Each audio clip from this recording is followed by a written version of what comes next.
Mengubah sebuah akuarium kosong menjadi ekosistem yang subur. Saya hanya memerlukan waktu 40 hari. Pada hari pertama, saya terlebih dahulu menuangkan tanah gambut aquascape ke dalam akuarium.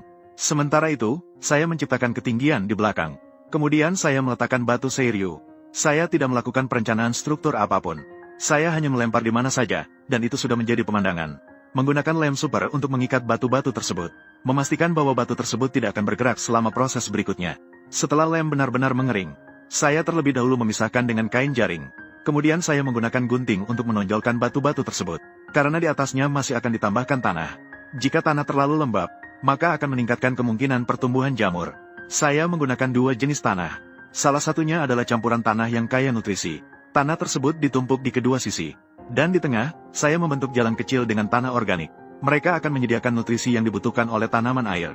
Setelah penambahan tanah selesai, saya juga menambahkan lapisan pasir emas. Sehingga tidak hanya terlihat cantik, tetapi juga berfungsi untuk menahan tanah.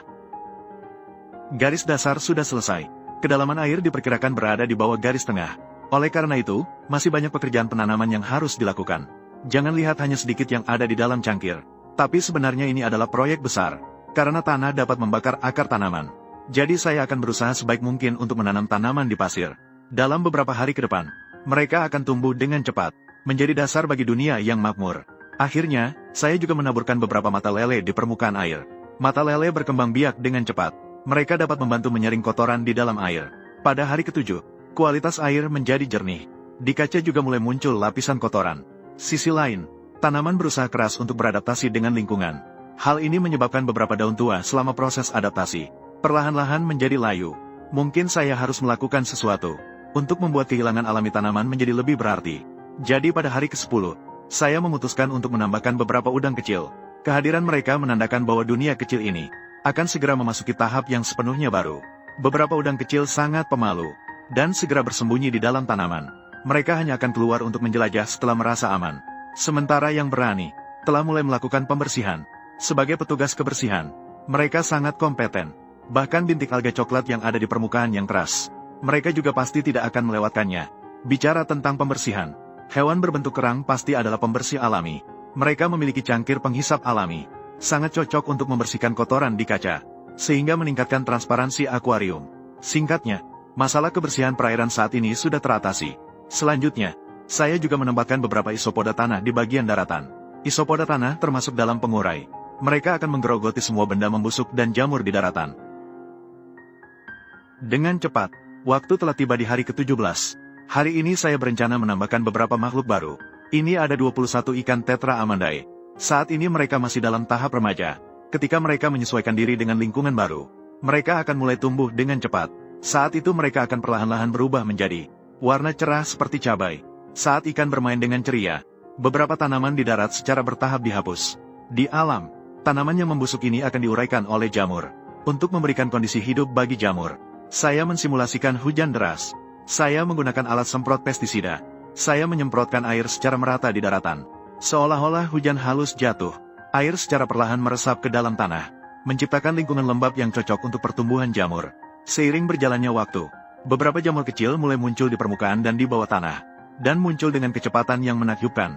Mereka bagaikan utusan alam, menambah lebih banyak kehidupan dan vitalitas pada ekosistem ini. Selanjutnya, saya juga mengumpulkan beberapa air gula merah dan dedaunan busuk. Di dalamnya bersih dan higienis. Melalui budidaya dan reproduksi tanpa batas, mereka akan menyediakan makanan yang tak terputus bagi ikan. Setelah menyelesaikan rantai makanan, ekosistem sedang menuju kedewasaan. Saatnya untuk menambahkan makhluk darat.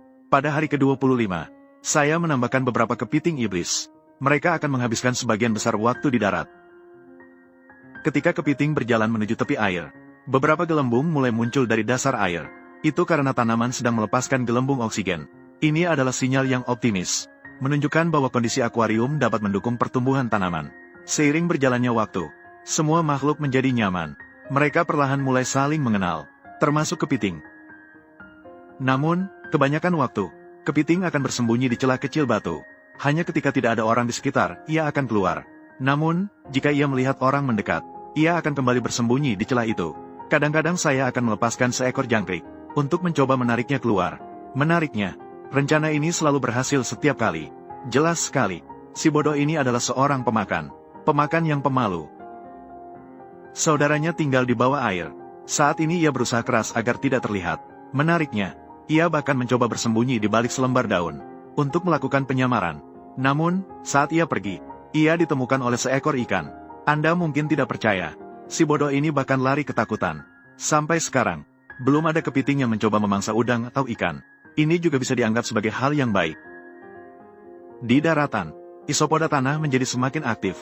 Mereka bahkan bisa berjalan di permukaan air. Tension di permukaan air cukup untuk menopang tubuh ringan mereka. Ini berarti mereka bisa kembali ke darat dengan aman. Isopoda tanah adalah kunci dari ekosistem. Ikan juga akan menganggapnya sebagai sumber makanan. Pada hari ke-30, saya menambahkan 2 ekor kepiting iblis lagi.